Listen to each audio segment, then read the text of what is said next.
Welcome to this training session for AS and A-Level Economics A. This course is designed for teachers who are thinking of switching to Pearson Edexcel, as well as newly qualified teachers who are starting to teach this specification. There are three main parts of this session, which hopefully will answer most of your questions regarding teaching the specification.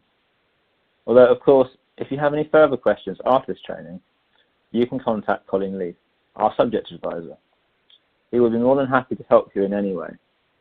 His contact details will be provided at the end of the training. First of all, we are going to undertake a very brief overview of the four themes that make up the specification. We will also discuss what quantitative skills means in practice, as well as consider some of the issues associated with teaching a linear course. Part 2 will focus on the assessment structure of the course, looking at the exams for both AS and A-Level. This will include some advice for teachers when it comes to marking their own students' work. Lastly, we will discuss the support that Pearson provides to teachers to help them with delivering the course. So without further ado, let's move on to the first part of this training, the specification and content. There are four themes or sections to the course. For the AS course, students only taught themes 1 and 2. For the A-Level course, whilst obviously you can teach the course in any order you choose, most schools tend to teach themes 1 and 2 in Year 12 and 3 and 4 in Year 13. This also means you can co-teach the AS and A-Level courses if you wish. Themes 1 and 3 are the microeconomics parts of the course, whilst themes 2 and 4 are macroeconomics.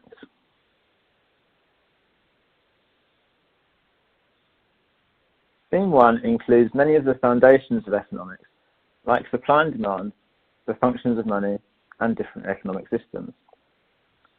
It also offers students an opportunity to learn more about some of the key economic thinkers, like Marx, Smith, and Hayek. A major part of Theme 1 is also market failure and government intervention, considering how the free market often doesn't allocate resources in the most efficient way possible and what the government attempts to do about this. Theme 2 offers an introduction to macroeconomics, first of all focusing on the key measures of the macroeconomy, such as GDP, inflation, unemployment, and many others.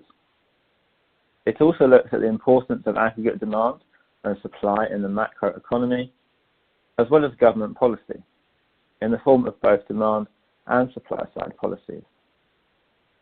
This theme also offers an opportunity for students to apply what they have learnt to two of the biggest economic events ever, the Great Depression of the 1930s and the global financial crisis of 2008.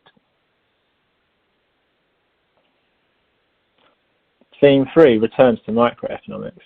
We'll focus more on the business economics part of the course. To start with, the objectives of firms are considered, and it then moves on to company growth, looking at different ways firms can grow and the economies and diseconomies of scale associated with mergers and takeovers. Different market structures are also a key part of this course, from perfect competition through to monopoly. Students will learn how to draw and manipulate the diagrams associated with different market structures and be able to illustrate different objectives like revenue maximization. The labour market is also a key part of this theme, applying a theory of economics to this market and considering what is unique about it.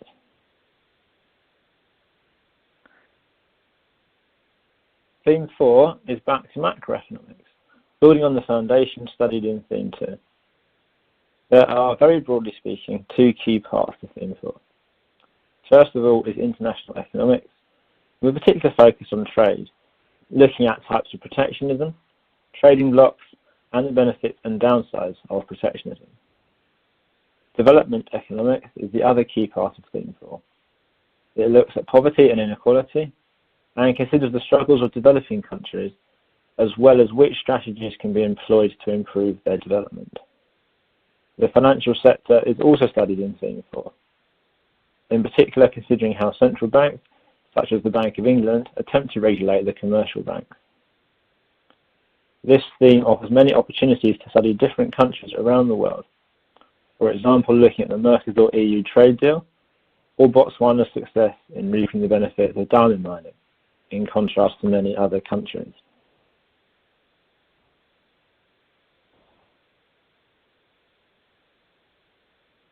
As mentioned already, for the AS course, students only study themes 1 and 2.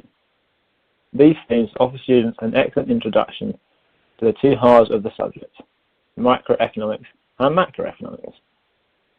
As seems logical, Theme 1 is assessed in Paper 1 and Theme 2 in Paper 2. There will be more information on the exam papers later on in this training.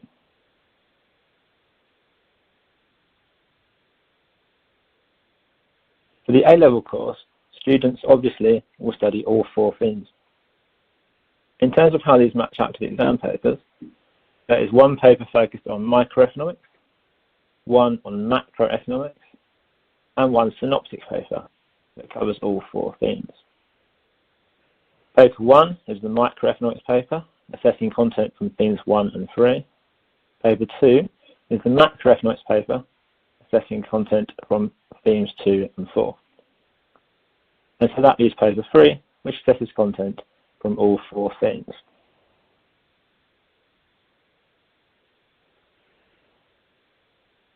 Something which is to a certain extent new in the 2015 specifications is the emphasis on quantitative skills. This is a requirement that students are assessed on their ability to undertake the skills listed on this slide. Don't panic, I won't read them all out. In practice, this isn't something that students or teachers should be overly concerned about. It just means that key mathematical skills such as percentage change, ratios, fractions, averages, index numbers, etc. will be tested at some point in the exam papers. 20% of the overall marks will be related to quantitative skills. But this doesn't mean 20% of the questions will be asking students to calculate things. As you can see from this list, a lot of these skills are about understanding data as well. One thing students are expected to be able to do in economics is to analyze, interpret, and understand data in graphical or other forms. For example, a graph showing some economic data, such as how a country's GDP has changed over time. There could then be some written questions where students will need to use this data as part of their answer.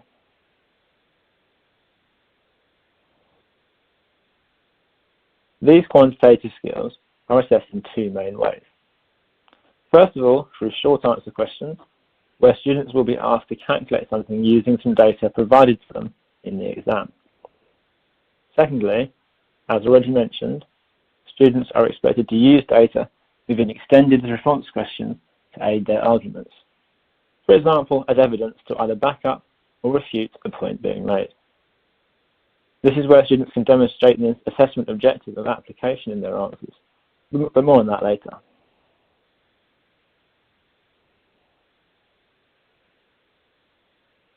One of the new aspects of the 2015 specification exams is that the course is now linear, meaning that for A-level, students take all the exams at the end of 2 years.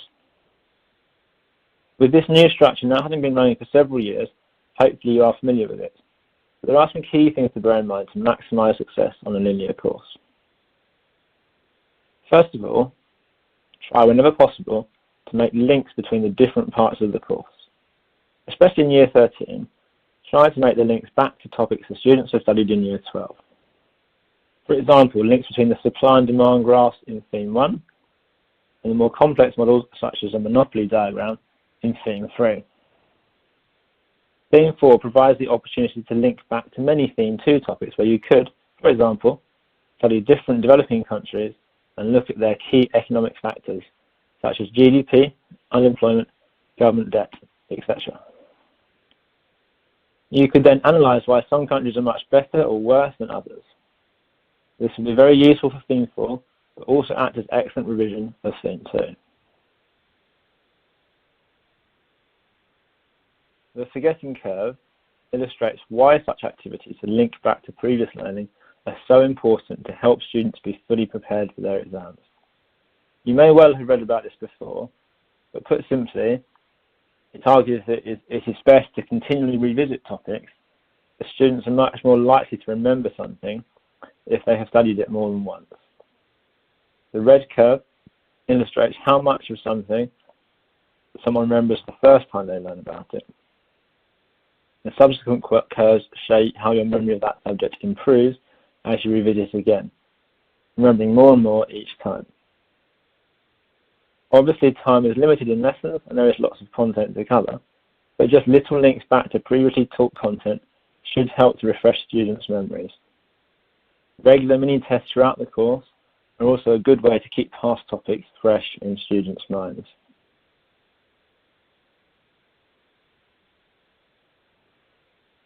That's the first part of this training completed. Now it is time to move on and consider how students are being assessed. There are many similarities between the AS and A-level exams, but we will make sure you understand the exact structure of each course and the different papers on them.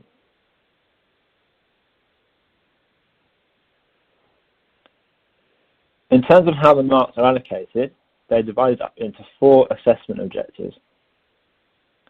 AO1 is knowledge. This is for demonstrating knowledge of key terms and concepts. For example, key terms. This makes up between 22 and 24% of the overall marks across the 3 papers for A-level, and 28 and 30% across the AS exam papers. Next is AO2 for application. This could be for using or referring to data from extracts or from students' own knowledge. This also involves putting answers into a relevant or appropriate context based on the question. As with knowledge, application makes up 22 to 24% of the overall marks for A-level and 28 to 30% for AS. AO3 is for analysis, developing arguments in exam questions and demonstrating an understanding of interrelationships between economic concepts and agents. Analysis marks make up 26 to 28% of the marks at A-level and 20 to 22% for AS. Finally, AO4 is for evaluation. This requires students to critique or counteract arguments they have made and make informed judgments based on evidence provided or their understanding. This makes up 26 to 28% of the marks for A-level and 20 to 22% of the marks for AS. In terms of the assessment, the AS, there are 2 exams. Paper 1 will examine the microeconomics half of the course, which is called Theme 1. Paper 2 will assess the macroeconomics half of the course, which is Theme 2. Each exam paper has exactly the same structure. Where Section A is focused on multiple choice and short answer questions, and a Section B that has data response questions and a choice of 2 20-mark essays. Students should complete every question in the paper, except for the essays, where they choose which of the 2 they want to answer. The exam is 90 minutes in total, and there are 80 marks available in each exam. Each paper is worth 50% of the candidate's total marks.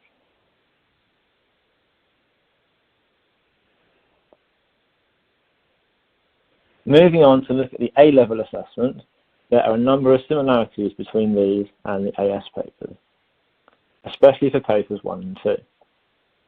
Therefore, as you are co-teaching AS alongside A-level, you can basically teach the exam technique guidance and exam practice for all the students, whichever course they are studying. As with AS, paper 1 is focused on microeconomics and paper 2 focuses on macroeconomics.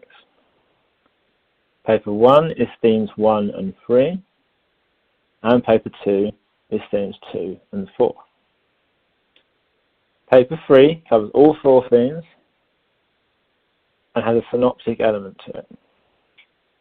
In terms of structure, papers 1 and 2 are exactly the same.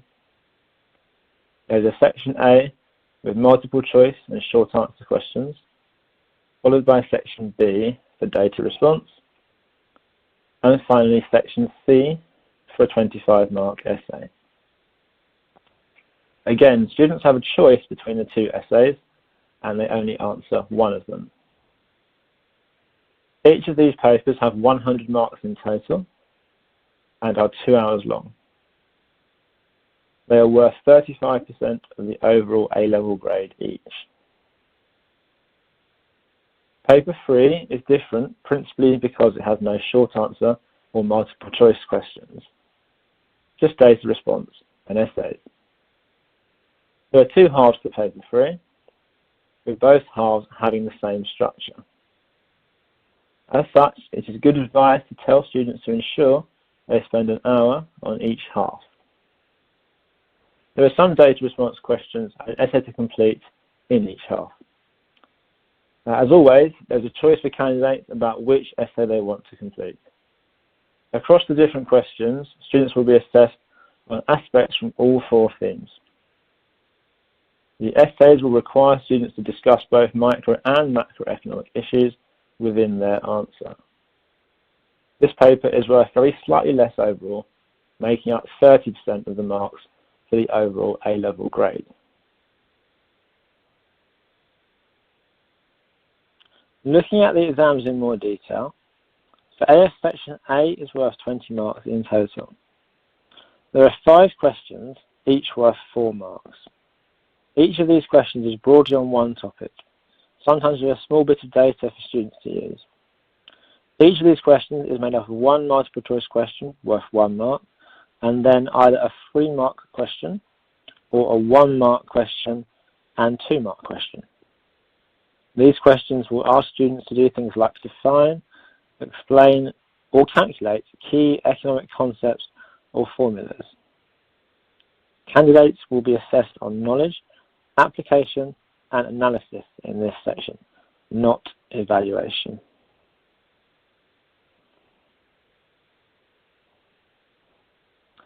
Section A in papers 1 and 2 for the A-level exams is basically the same as just described for the AS papers, except that there are 25 marks available in total, and each of the questions is worth 5 marks instead of 4. The structure of each question, therefore, is one multiple choice question, along with either one 4-mark question, a 1-mark question and a 3-mark question, or 2 2-mark questions. As with AS, there are no marks for evaluation in Section A.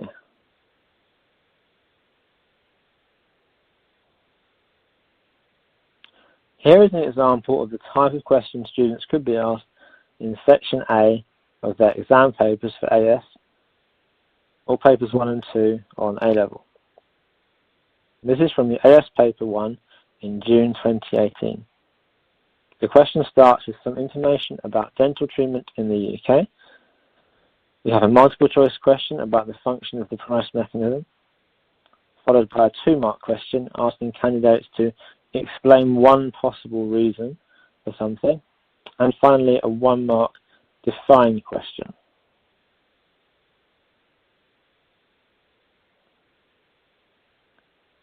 Moving on to Section B of the AS papers, these are the command words that it is worth ensuring you and your students are familiar with. The 4, 5 and 6-mark questions will ask candidates to either calculate or explain something. The 10-mark question will ask them to assess, 15 to discuss, and 20 to either evaluate something or look at the extent of something.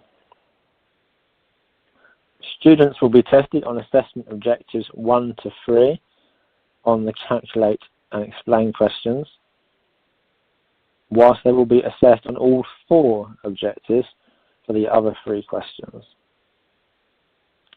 As such, it is important to remember that evaluation is required in the 10, 15 and 20-mark questions on the AS papers.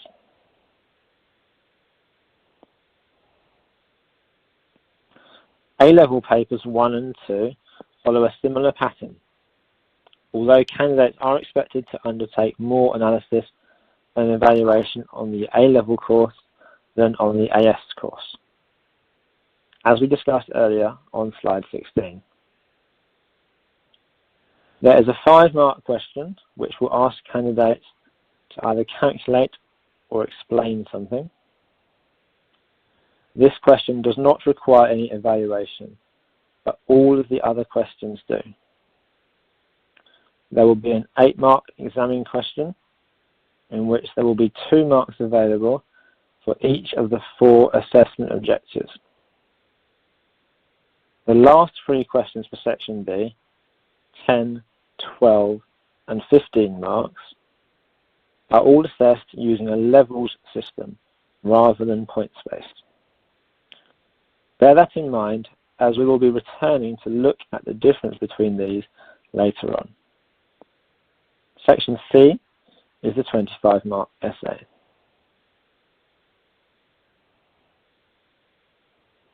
As mentioned already, paper 3 has no multiple choice or short answer questions.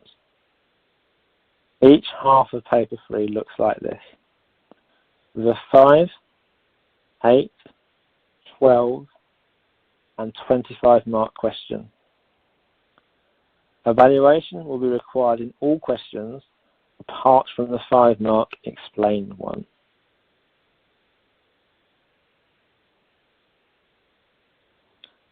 Just to illustrate what this means in practice, here are the questions from section B on June 2018's A-level paper 2. There were some figures and extracts to go along with these questions. As you can see, this matches the structure shown on slide 23. We have a 5-mark explain question about the difference between absolute and relative poverty. Then an 8-mark examining question looking for 2 factors that explain why different regions of the world have seen different declines in absolute poverty. There was a graph illustrating this included in the exam paper. Then we have a 12-mark discuss question, 10-mark assess question, and lastly a 15-mark discuss question. In the exam, students should be aiming to spend 1 hour on this section of the exam, giving them 30 minutes for section A and 30 for section C.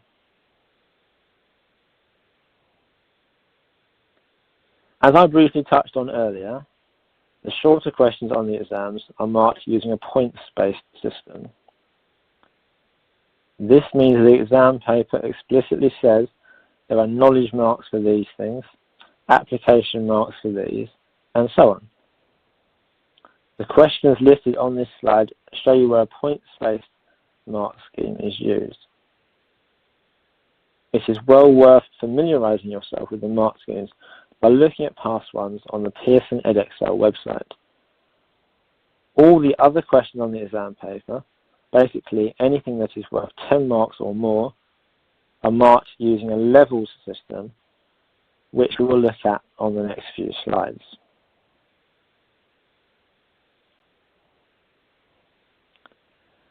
So, with a levels mark scheme, the focus is very much on the quality of the candidate's answer. There are no specific marks for doing specific things, such as 1 mark for referring to a piece of data. Having said that, examiners will be looking to see that there is application in a student's answer.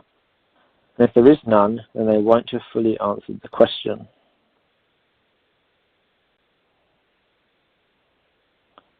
Here is an example of a levels mark scheme, taken from an A-level paper. This is the part of the KAA, shorthand for knowledge, application, and analysis, i.e. the first 3 assessment objectives. There is a separate mark scheme, out of 9, for evaluation. So, examiners use this grid, which is consistent across papers and years. It doesn't change whatever the question, to grade an essay, giving it a mark out of 16 for KAA. So to get the top level, an answer needs to fit the criteria for level 4, Things like, to quote from the mark scheme, ability to link knowledge and understanding in context, and demonstrates logical and coherent chains of reasoning.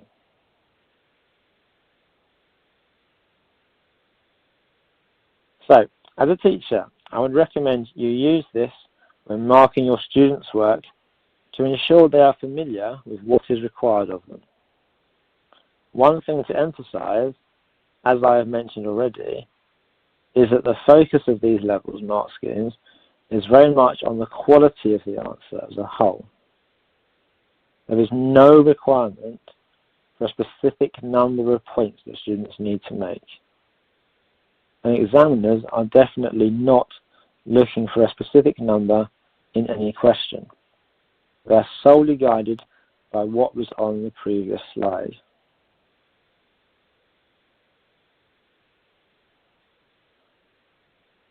When marking with this scheme, the first stage is to decide into which level the answer should be placed.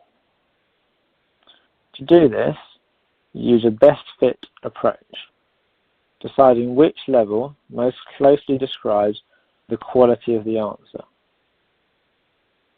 Answers can display characteristics from more than one level, and where this happens, markers must use the guidance below and their professional judgment to decide which level is most appropriate. For example, one stronger passage at level 4 would not by itself merit a level 4 mark, but it might be evidence to support a high level 3 mark unless there are substantial weaknesses in other areas. Similarly, an answer that fits best in level 3, but which has some characteristics of level 2, might be placed at the bottom of level 3. An answer displaying some characteristics of level 3 and some of level 1 might be placed in level 2.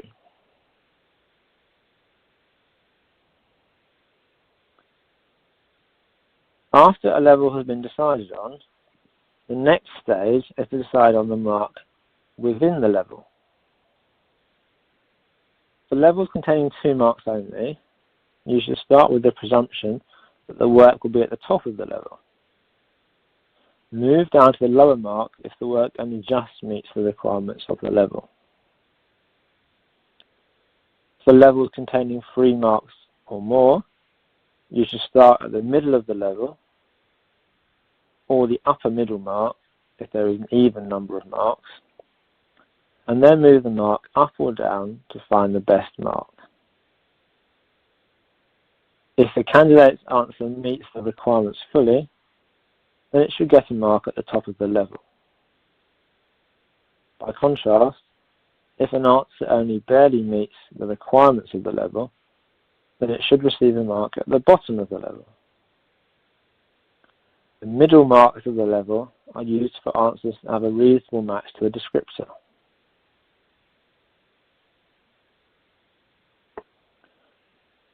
Finally, the last part of this training session, showing you what resources and support Pearson Edexcel can offer you.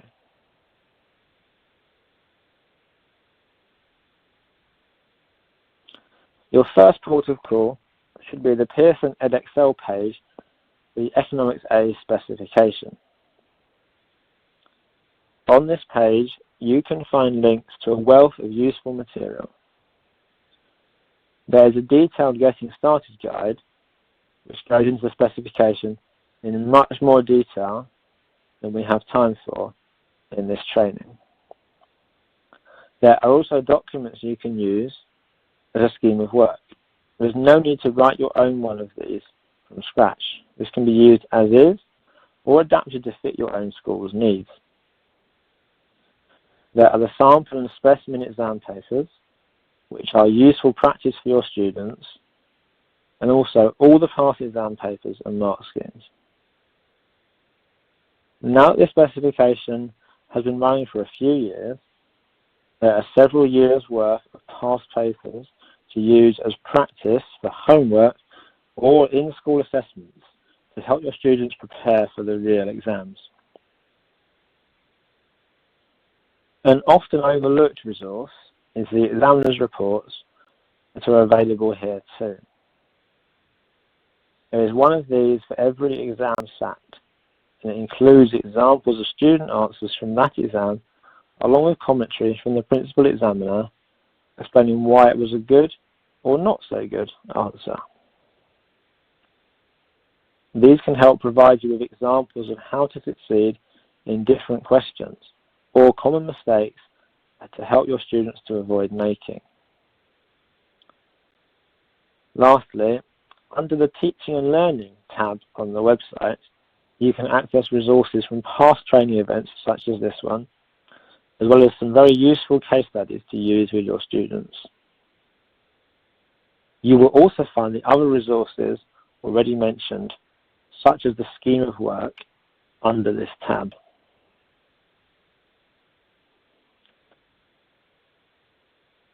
Here is a screenshot of the Economics A page on the site, and you can see the three main tabs that I have circled. All the exam papers, mark schemes, and examiner's reports can be found under Exam Materials, and the other support resources mentioned can be found under Teaching and Learning Materials.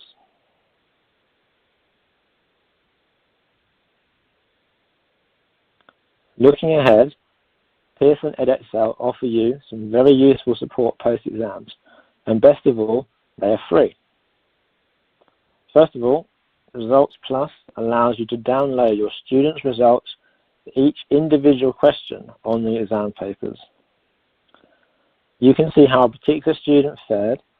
You can also do whole cohort or whole group analysis to see if there are any trends in the data that can help inform your future teaching.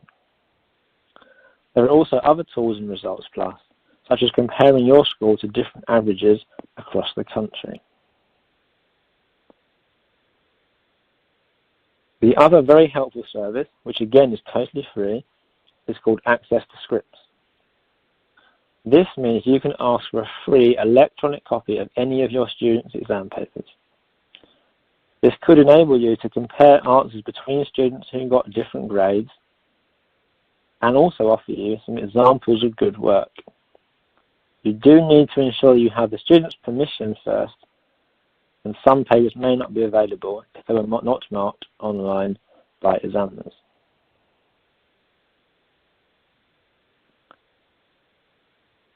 Finally, hopefully this training session has succeeded in answering most of your questions about the Pearson Edexcel Economics A specification. But if you do have any more questions, please do not hesitate to get in touch. Colin Lee is our highly experienced subject advisor for economics, and he will gladly answer any questions you may have. You can see more details on the slide now. There are also Facebook groups, a Dropbox folder, and Twitter is always a rich source of ideas. Just use the relevant hashtags.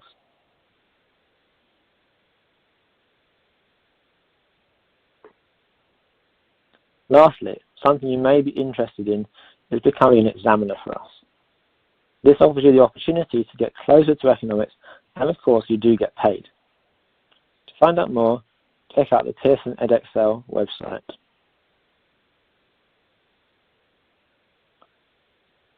Thank you for listening, and all the best with your future economics endeavours. And do get in touch with Colin if you have any questions at all.